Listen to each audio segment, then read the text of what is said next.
Adil, di mana kita nih? Kita lagi ada di Gorky Park. Ini kalau bahasa Indonesia kita ngomongnya taman culture-nya lah. Oh, taman culture. Ini kalau orang-orang Rusia tuh pacarannya ke sini Pak, ke taman. Oh, pacaran ke taman? Iya, mereka tuh nggak mau pacaran ke mall, pacaran ke taman. Kalau orang Rusia diajak pacaran ke mall, bingung mereka mau ngapain ke Oh sini. iya, begitu ya. Iya, mereka ngabisin waktunya tuh di lapangan Taman ini terbuka. musim dingin masih orang Masih Pak. Oh, gitu. Mungkin karena ini waktu kerja aja, jadi Oh, agak gitu ya? sedikit sepi. Oh, Jadi gitu. private lah buat kita hari ini nyari yang Oh, sepi. terus di sini kita nggak bayar ya? Bisa dibilang ini taman terbuka gratis. Oh, gratis. Iya, rata-rata emang di Rusia itu banyak yang gratisnya Pak. Oh, gitu ya. Nah, kalau ini kan emang Hah? lapangan terbuka, taman terbuka, bebas mau kemana aja mungkin. Tapi kalau misalnya emang kebanyakan let's say di Rusia kita ke salah satu destinasi emang masuknya gratis. Cuma kalau misalnya ada atraksi di dalamnya biasanya kita bayar. Ya, Pak. Jadi kalau katanya orang di sini kalau ke mall justru aneh kalau dia gede-gede ya. Kenapa tuh? Hah? Mereka tuh pacarannya lebih kayak Apa itu? duduk-duduk di taman. Musim dingin tuh, Pak? Iya, Pak. Iya, Oh, gitu. Kemarin aja musim dingin aja ngantri es krim, Pak. Bingung nggak? Oh iya, makanya. Iya, kita Tapi rasanya anget kali es krimnya enggak? kalau kita di let's say kita ke Bogor nih, Pak. Dingin kan, Pak. Nyarinya apa? Wedang jahe, kopi. Iya, Mereka iya. orang Rusia es krim. Oke, pagi hari ini kita sedang di mana? Gorky Park. Gorky Park. Wih, dingin-dingin, mantap. Pagi-pagi udah jalan-jalan ke taman ya. Pagi-pagi kopi dulu. Kopi Liong, mantap. Ayo, teman-teman kita ngopi bareng. Jangan lupa.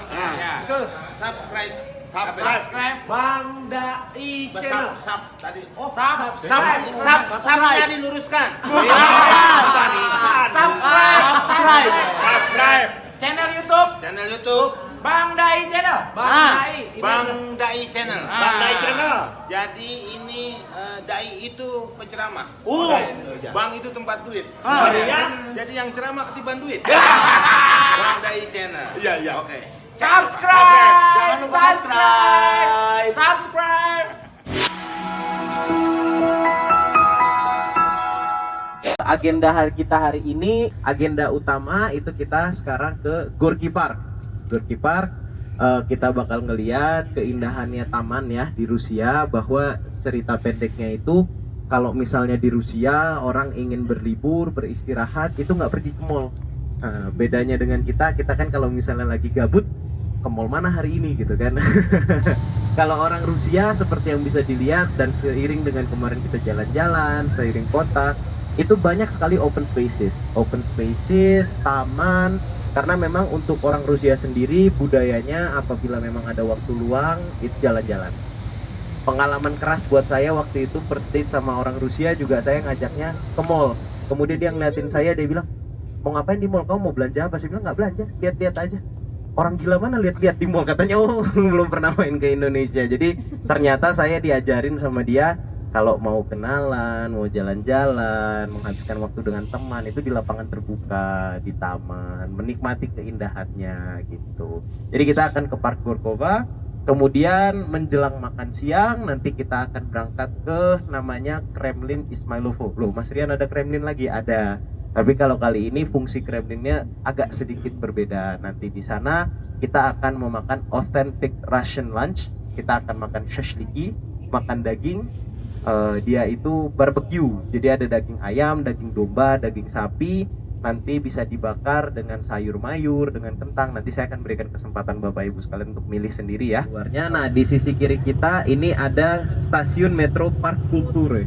Bisa dilihat dari megah bangunannya ya, bahwa bangunannya itu sangat indah dengan style artistik dari Roma, tapi itu hanya untuk stasiun metro.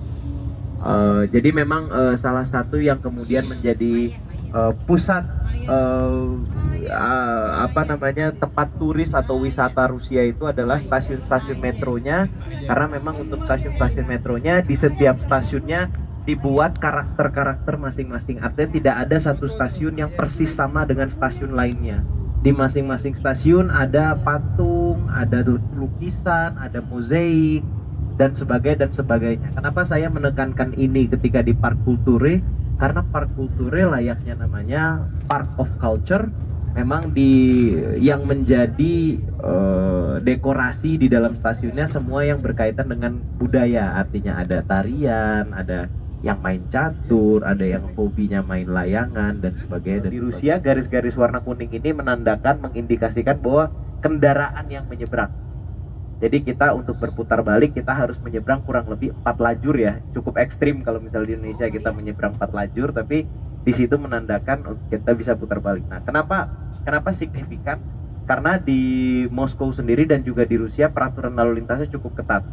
Jadi kalau Indonesia baru mengimplementasi sistem e-tilang baru-baru ini, Rusia sudah dari lama, sehingga anggota kepolisiannya tidak perlu capek-capek memberhentikan orang untuk setiap pelanggaran lalu lintas, semua langsung tercatat dan semua langsung ditilang.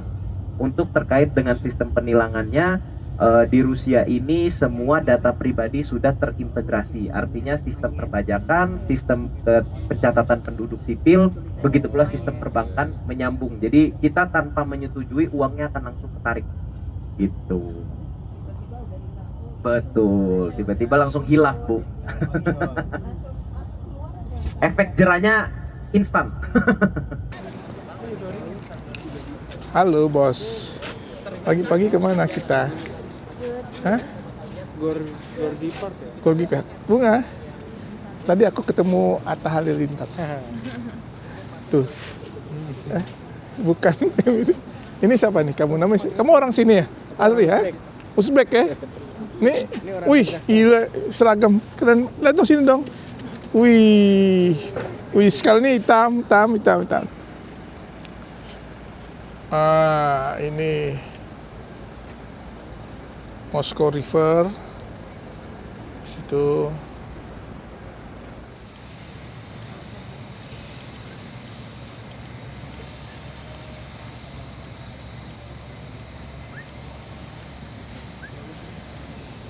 Segitu ya? Yes.